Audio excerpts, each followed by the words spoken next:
జై కాంగ్రెస్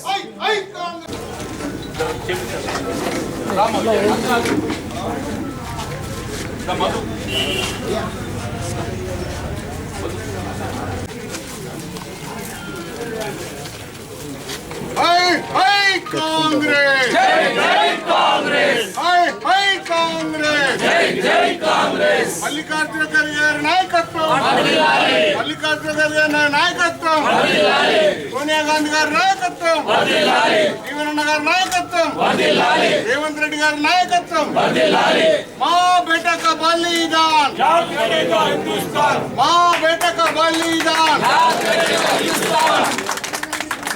कांग्रेस पार्टी जिंदाबाद जय कांग्रेस जय कांग्रेस जय कांग्रेस जय कांग्रेस देश की सेवा कौन करेगा हम करेगा देश की रक्षा कौन करेगा हम करेगा कांग्रेस पार्टी जिंदाबाद कांग्रेस पार्टी जिंदाबाद कांग्रेस पार्टी जिंदाबाद सोनिया गांधी गाరి నాయకత్వం వర్ధిల్లాలి सोनिया गांधी గారి నాయకత్వం వర్ధిల్లాలి రాహుల్ గాంధీ గారి నాయకత్వం వర్ధిల్లాలి మల్లికార్జున ఖర్గే గారి నాయకత్వం వర్ధిల్లాలి జై కాంగ్రెస్ జై కాంగ్రెస్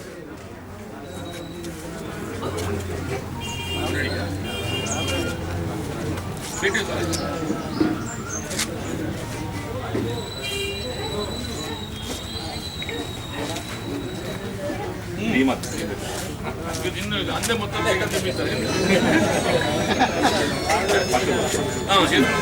అన్న మీకు వెనకాల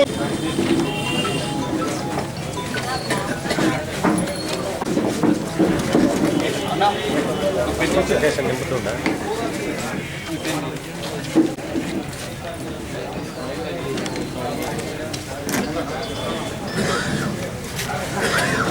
ప్రెస్ మీట్ అని చెప్పి టేబుల్ వస్తుంది మళ్ళీ అన్న టేబుల్ వస్తుంది ఎందుకంటే కుర్చీ అన్న వస్తుంది అన్న ఈరోజు కాంగ్రెస్ పార్టీ ఆవిర్భావ దినోత్సవాన్ని పురస్కరించుకొని తెలంగాణ రాష్ట్రంలో ఇలా దశాబ్ద కాలం తర్వాత ఆనాడు ఏ విధంగానైతే ఇలా దశాబ్దాల తరబడి ఆంగ్లేయుల పాలనలో మగ్గి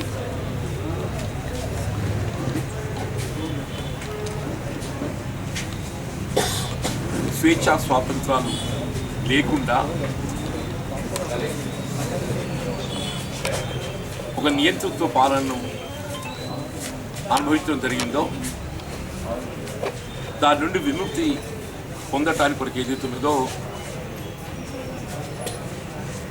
139 సంవత్సరాల క్రితం వీళ్ళ కాంగ్రెస్ పార్టీని ఏర్పాటు చేసి దేశ స్వాతంత్ర ఉద్యమాన్ని చేపట్టబడటం మహాత్మా గాంధీ గారి నేతృత్వం ఇవాళ వాస్తవంగా ఆనాడు దేశానికి స్వాతంత్రం లభించటం ఉద్యమంలో కాంగ్రెస్ పార్టీ పోషించిన పాత్ర ముఖ్యంగా అహింసాయుత సిద్ధాంత మార్గంలో ఏ విధమైనటువంటి హింసకు తావు లేకుండా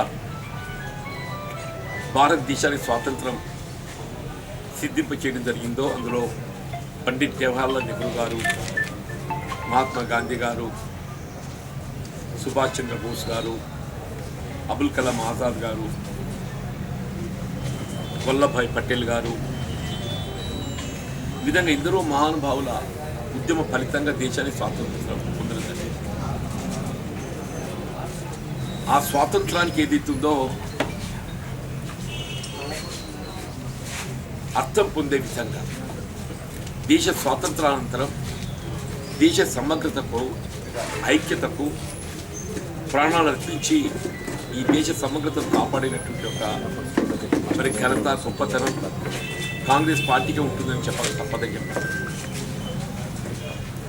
ఈయన స్వర్గీయ ఇందిరాగాంధీ గారు ప్రధానమంత్రి ఉండగా ఈ దేశాన్ని ఖలిస్తాన్ ఉగ్రవాదులు అంటే ఏ విధంగా ముక్కలు చేయాలని చెప్పని తలంచడం జరిగిందో దాన్ని నిలువరింపు చేయడానికి కొరకు ఏదైతుందో తన ప్రాణానికి ముప్పు వాటిల్లుతుందని చెప్పని ఊహించి కూడా ఈ దేశ సమగ్రతను కాపాడడం ఒక ప్రధానమంత్రిగా తన బాధ్యతగా భావించి మరి ఆనాడు ఖలిస్తాన్ ఉగ్రవాదుల ఈరువేతలో ఆమెకు దృఢ నిశ్చయంతో నిర్ణయం తీసుకోవడంతో చివరికి మరి ఆమె ప్రాణాలు కోల్పోవడం జరిగినటువంటి విషయం మనకు తెలియదు కాదు. అట్లాగే శాంతి మార్గం ఏర్పరచడంలో భాగంగా భారతదేశానికి పొరుగు దేశాలైనటువంటి శ్రీలంక లాంటి దేశాల్లో కూడా శాంతిని నెలకొల్పడానికి శ్రీలంకలో ఎల్టీటీ ఉగ్రవాదులను అణచడంలో భాగంగా భారత దళాలను శ్రీలంకకు పంపడంతో మరి ఎల్టీటీ ఉగ్రవాదులు ఒక కక్షపూరితంగా రాజీవ్ గాంధీ గారిని ఈ విధంగా మరి వారి బలి తీసుకోవడం జరిగిందో మనకు తెలియదు కాదని చెప్పండి. మనం గమనించాల్సింది వాళ్ళ దేశ స్వాతంత్రానంతరం కూడా ఈ దేశ సమగ్రత కొరకు ప్రాణాలు అర్పించినటువంటి యొక్క త్యాగమూర్తులు కేవలం కాంగ్రెస్ పార్టీకే పరిమితమైందని చెప్పక తప్పదని చెప్పండి. రాజీవ్ గాంధీ గారు బలైన తర్వాత సోనియా గాంధీ గారు వాస్తవం ఒక విదేశీ వనితగా ఆమెను ముద్రించాలని ప్రయత్నం చేసినప్పటికీ కూడా ఆమె ఏమాత్రం చలించకుండా ఆమె భారతదేశ మెట్టి బిడ్డగా వీళ్ళ ఈ దేశ సమగ్రత కొరకు తన భర్త రాజీవ్ గాంధీ గారు అత్త ఇందిరమ్మ గారు మరి ప్రాణాలు అర్పించడం జరిగిందో ఆ దేశ సమగ్రతను ఐక్యతను లౌకిక వాతాన్ని కాపాడడం తన వంతు బాధ్యతగా భావించి ఇవాళ కాంగ్రెస్ పార్టీని నిలబెట్టడంలో ఏదైతుందో ఆమె చూపుతున్నట్టు ఒక నిష్ఠ మనం అందరం గమనిస్తున్నామని చెప్పండి. ఇక్కడ తెలంగాణ రాష్ట్ర ఏర్పాటులో కూడా వాస్తవం చెప్పంటుండే ఇవాళ దశాబ్దాల తరబడి నలుగుతున్నటువంటి తెలంగాణ రాష్ట్ర ఏర్పాటు అంశానికి ఒక శాశ్వత పరిష్కారం చూపెట్టాలనేటువంటి ఒక భావనతోని విద్యార్థులు నిరుద్యోగ యువత ఆత్మత్యాగాలు బలిదానాలకు ఒక ముగింపు పలకాలనేటువంటి ఒక భావనతోని 25 స్థానాలు ఉన్నటువంటి ఒక సీమాంధ్ర రాయలసీమలో కాంగ్రెస్ పార్టీ ఉంటూ కోల్పోతుందని ఊహించి కూడా కేవలం 17 స్థానాలకే పరిమితమైనటువంటి తెలంగాణ రాష్ట్రాన్ని మొగ్గు చూపినటువంటి ఒక మరి గొప్ప నాయకురాలు సోనియా గాంధీ గారికి చెప్పాలి తప్పదని చెప్పారు. తెలంగాణ రాష్ట్రం ఏర్పాటు కాబడటం తెలంగాణ రాష్ట్రం ఏర్పడ్డ తదుపరి వాళ్ళు ఏ ఉద్యమ లక్ష్యాల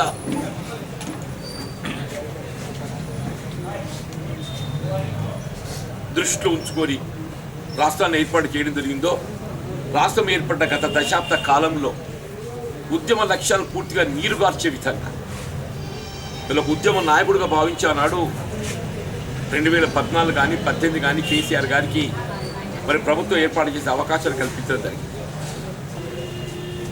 2 పర్యాయాలు దశాబ్ద కాలం ఉద్యమ నాయకుడిగా భావించి మరి అవకాశం కల్పిస్తే మరి ఉద్యమ లక్ష్యాలు పూర్తిగా నీరుగార్చి ఏ నిధులు నీళ్లు నియామకాలు స్వయం పాలన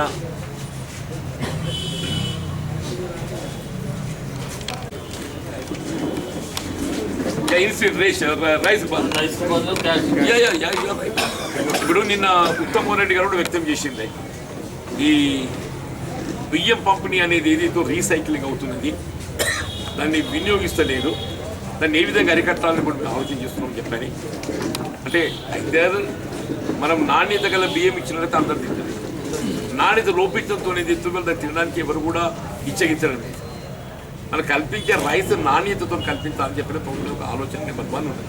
మేము ఎన్నికల ప్రణాళికలో పేర్కొన్నాం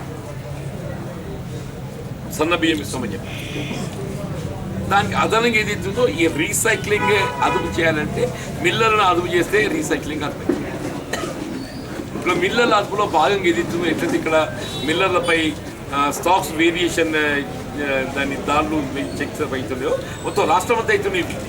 ఓ జగిత్యాలుగా పరిమితం కాదు, మొత్తం రాష్ట్రం అంతా అవుతుంది. మిల్లర్లు ఏదైతుందో వాళ్ళు ఇంతకాలం ఏదైతుందో ఆడింది ఆట పాడింది పాట నడిచింది. అట్లా కాకుండా ఏదైతుందో వాళ్ళు కూడా ప్రభుత్వ నిబంధనలకు అనుగుణంగా వీళ్ళ సిఎంఆర్ మిల్లింగ్ చేయాల్సి ఉంటుంది అనే ఒక ఆలోచించడానికి అనుగుణంగా ఇవన్నీ కొనసాగుతాయి. రాష్ట్రం అప్పుల్లో ఉన్నది అనేది మీ పేర్కొన్న మాట వాస్తవం. అది వల్ల రుజువైపోయింది. అంటే ఖజానా లేదని చెప్పేసి శ్వేతపత్రం కాదు, మేము పేర్కొన్నది ఏదైతే ఉందో రుజువైపోయిందని చెప్పంటూ నేను ఈ రాష్ట్రాన్ని ఏదైతే అప్పులో నెట్టడం జరిగిందని పేర్కొన్నామో ఇట్ ఈస్ ఎస్టాబ్లిష్డ్. ఇది ఒక ప్రక్రియ అయిపోయింది. మీరు ఈ 6 గ్యారెంటీ ఏ విధంగా అమలు చేస్తారని చెప్పి అంటున్నారు. లీకేజెస్ను అరెస్ట్ చేయాలి, ఆదాయ మార్గాలను పెంపొందించుకోవాలి. లీకేజ్ను అరెస్ట్ చేయాలి, ఆదాయ మార్గాలను పెంపొందించుకోవాలి. అవినీతిని అరికట్టాలి, దుబారా తగ్గించాలి. ఇవాళ ముఖ్యమంత్రిగా మన గత ముఖ్యమంత్రి గారు ఏదైతే ఇవాళ పత్రికలు చదివిన 66 కోట్లతోని ఆయన ముఖ్యమంత్రి కాబోతుండే వాడికి స్పెషల్ ఏమంటే ల్యాండ్ క్రూజర్. ఇక 66 కోట్లు ఎందుకు పెట్టినట్టు? 66 కోట్లు అయితే దుబారానే కదా. ఇప్పుడు సచివాలయం ఎందుకు కొనుగొట్టినట్టు ఇంకోటి కొత్త ఎందుకు కట్టినట్టు? మీరు బయటికి వెళ్ళి చూస్తే ఎలివేషన్ బాగా కనబడుతుంది. లోపల గవే రూములే అంటున్నా, ఏమి లేవు లోపల గవే రూములు. అంటే మనకు దుబారాను అరికట్టినట్టే ప్రభుత్వానికి ఆదాయం మనకు ఒక విధంగా సమకూరినట్టే కదా. ఆదాయ మార్గాల పెంపొందించడం ఒక అంశం, దుబారా తగ్గించడం రెండవ అంశం, అవినీతి అరగట్టడం ఈ 3 తప్పకుండా ఏదైతుందో ఈ 6 గ్యారెంటీలుగా పరిమితం కాదు. దయచేసి మిత్రులు ఎవరన్నా కాంగ్రెస్ పార్టీ ఈ 6 గ్యారెంటీల అమలుకే పరిమితం అవుతుంది అని భావిస్తే ఇది ఇంతకే నిలిచిపోదు. 6 గ్యారెంటీలతో పాటుగా మేము ఎన్నికల ప్రణాళికలో పేర్కొన్నట్టుగా ఇతర అంశాలను కూడా, ఉదాహరణకు తులం బంగారం ఉందే, నేను తులం బంగారం ఏదైతుందో మా 6 గ్యారెంటీలో లేదు. చూడండి, తులం బంగారం 6 గ్యారెంటీలో లేదు, కానీ మేము తులం బంగారం అమలు చేస్తామని చెప్పండి.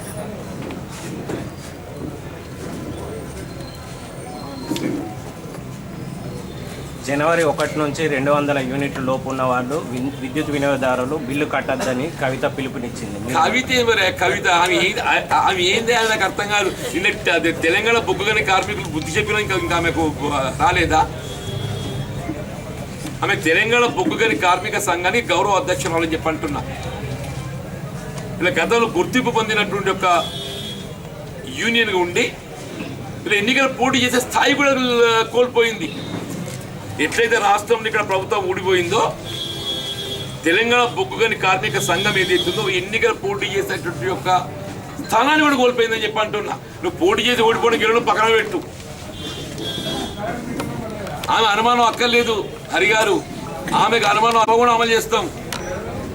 ఆమె ఈవెంట్ ఇచ్చేటోళ్ళం కాదు, మేము పేర్కొన్నాం కాబట్టి ఇస్తాం. మేము ఇస్తామని పేర్కొన్నాం కాబట్టి ఇస్తామని చెప్పి అంటున్నా. ఆమె ఈవెంట్ ఇచ్చేటోళ్ళం కాదు. ఆమె ఏమి ఇచ్చిందే? ఆమె 5 ఏళ్ళు ఎలగబెట్టి ఏం చేసింది అంటున్నా. 5 ఏళ్ళు ఎలగబెట్టి ఏం చేసింది? ఉన్న చక్కెర ఫ్యాక్టరీ ముప్పించింది, మేము తెరిపిస్తున్నాం. 5 ఏళ్ళు ఏదైతుందో పార్లమెంట్ సభ్యురాలుగా ముఖ్యమంత్రి గారి తనయ్యగా ఆమె చేసింది ఏంటి ఈ ప్రాంతానికి అంటే నిర్వహణ ఉన్న చక్కెర కర్మాగారాన్ని ముప్పించింది, మేము తెరిపిస్తున్నాం అని చెప్పి అంటూ నేను ఈ ఒక్కటి చెప్పవా దుర్సాన్ చేసింది? ఒక్కటి చెప్పు దుర్సాన్ చేసింది. హిందూ వ్యతిరేక ధోరణి కాంగ్రెస్ డిఎన్ఏలో ఉందని చెప్పేసి కూడా ఎమ్మెల్సీ కవిత నిన్న ఇవల్ల అసలు ఆమె ఏ మతాన్ని గౌరవిస్తే చెప్పాను.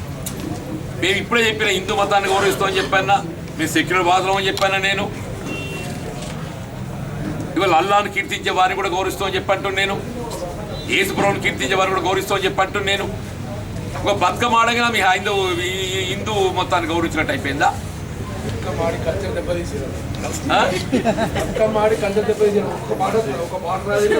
ఇక బతుకమాడగానే కథ హిందూ మతం గౌరవం వచ్చింది ఆమెకు. అదే అట్లాగా ఆమె ఎన్ని గుళ్ళకు ప్రోత్సహించి జగించారు నాకు ఒకటి చెప్పవా. ఇక్కడ పార్లమెంట్ సభ్యురాలు ఉన్నది కదా, ఎన్ని గుళ్ళ ప్రోత్సాహం నేను చెప్తాను. మరి నేను ఇక్కడ ఎట్లాగంటే రామాలయం ఏదైతుందో దాన్ని నిలబెట్టడానికి కొరకు ఏదైతుందో అందరితో కంటైనర్ రామాలయాన్ని ఒక ఇంచ్ ఆక్రమణ గురి కాకుండా కాపాడింది నేను చెప్పంటాను. రామాలయం ఎట్లంటే ఒక ఇంచ్ కూడా ఆక్రమణ గురి కాకుండా కాపాడింది నేను చెప్పంటాను. ధరుడు క్యాంపులు ఏదైతుందో ఇలా బోగస్ రిజిస్ట్రేషన్ సృష్టించుకొని భూ ఆక్రమణ పాల్పడితే అప్పటి గౌరవ ఎమ్మెల్యేగా ఇప్పుడు ఒక ఎమ్మెల్యే గౌరవ ఎమ్మెల్యే గారు ఏదైతుందో ఆయన చేతులు ఎత్తేస్తే నేను పోయేదైతే జై హనుమాన్ అని చెప్పని జెండా పాతి భూమిని కాపాడింది నేను చెప్పంటున్నాను. నేను రాములవారి రక్షిత దర్శనం చేసుకొచ్చి నేను చెప్పంటున్నాను. నువ్వు ఎక్కడ హనుమాన్ దేవాలయ మందిరం నిర్మాణం చేసినా, ఎక్కడ పోషమ్మ గుడి కట్టినా, ఎక్కడ ఇల్లమ్మ గుడి కట్టినా, ఎక్కడ పెద్దమ్మ గుడి కట్టినా నేను దానికి అండగా నిలబడుతున్నాను చెప్పండి. నువ్వెక్కడ తల్లి, నువ్వు ఎవరు, నువ్వు అసలు నువ్వు మతం గురించి నువ్వు మాట్లాడుడా, హిందుత్వం గురించి మాట్లాడుడా. ఒక హిందువు అందరం కూడా మనకు మన మతం పట్ల గౌరవం ఉంటుంది, మనం గౌరవిద్దాం. ఇట్ డస్ నాట్ మీన్ ఇతర మతాలు కించపరచడం కాదు, ఇతర మతాలు కించపరచడం కాదు. వీళ్ళు ఎన్నికలు వస్తే నీ ముస్లింలు కావాలి, ఎన్నికలు వస్తే నీ ముస్లింలు కావాలి. వాళ్ళ అంశం చర్చకు వస్తే నువ్వు మాట్లాడు, వాళ్ళ అంశం చర్చకు వస్తే నువ్వు మాట్లాడు, వాళ్ళ హక్కుల రక్షణకు వస్తే నువ్వు మాట్లాడవు. నువ్వు మతం అంటే ఏంది? మన మతాన్ని మనం ఎంత ప్రేమిస్తూ గౌరవిస్తామో ఇతర మతాన్ని కూడా అంతే గౌరవించాలి, ప్రేమించాలి.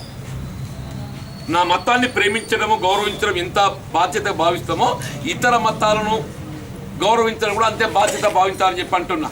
అప్పుడు నిజమైనటువంటి ఒక నువ్వు నీ మతాన్ని ప్రేమించిన వాడు అవుతావు చెప్పి అంటున్నా. ఇతర మతాలను గౌరవించేవన్న వాడు ఎవడు కూడా ఆ మతం పట్ల వానికి విశ్వాసం ఉన్నదని చెప్పిన భావించడం వీలేదని చెప్పి అంటాడు. ఉక్కు కార్మిక సంఘం రద్దు అయిపోయింది, డిస్బాండ్ అయింది. ఇంక కూడా మాట్లాడతారు, ఇక ఏమన్నా నాకు అర్థం కాదు. ఆమె గౌరవ అధ్యక్షురా దీనికైతే ముగ్గురిని ఆమె గౌరవ అధ్యక్షురాలే.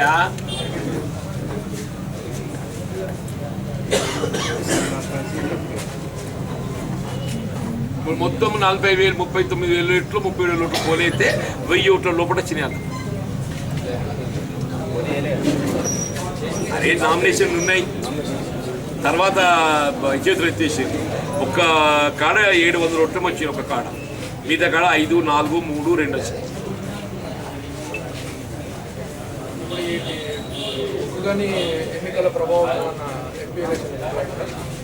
డెఫినెట్గా ఇప్పుడు మీకు జరిగిన ఎన్నిక విశ్లేషిస్తాను అన్న. నువ్వు జరిగిన ఎన్నిక బిట్టింగ్ ఇది జరిగింది. ఈ రెండు మిత్రపక్షాలే, ఈ రెండు మిత్రపక్షాలే. నువ్వు చెరి 15,000 ఓట్లు వచ్చిందన్న, చెరి 15,000 16 ఓట్లు వచ్చి 15 16 ఓట్లు రేపు పార్లమెంట్లో కలిసి పోతే మళ్ళీ ఇవన్నీ అలయన్సే. ఇదంతా మిత్రుల పట్ల మొత్తం 10 సీట్లు గెలిచేవేంటే కాంగ్రెస్. ఇప్పుడు కాంగ్రెస్ ప్రభుత్వం ఏర్పడటానికి కోల్బెల్ట్ దొరసాని పుణ్యం. అది రాష్ట్రంలో టీఆర్ఎస్ పార్టీ తుడిచిపెట్టకపోవడానికి కారణము వీళ్ళ కవితమ్మ దొరసాని పుణ్యమో అని చెప్పంటుంది. ఇక్కడ నిజామాబాదే కాదు, నిజామాబాదే కాదు, దొరసాని పుణ్యం కూడా అక్కడ కోల్బెట్ల గుర్తులు పెట్టొచ్చింది. మొత్తం 10 దుర్సుకోబెట్టకపోయింది పోయి.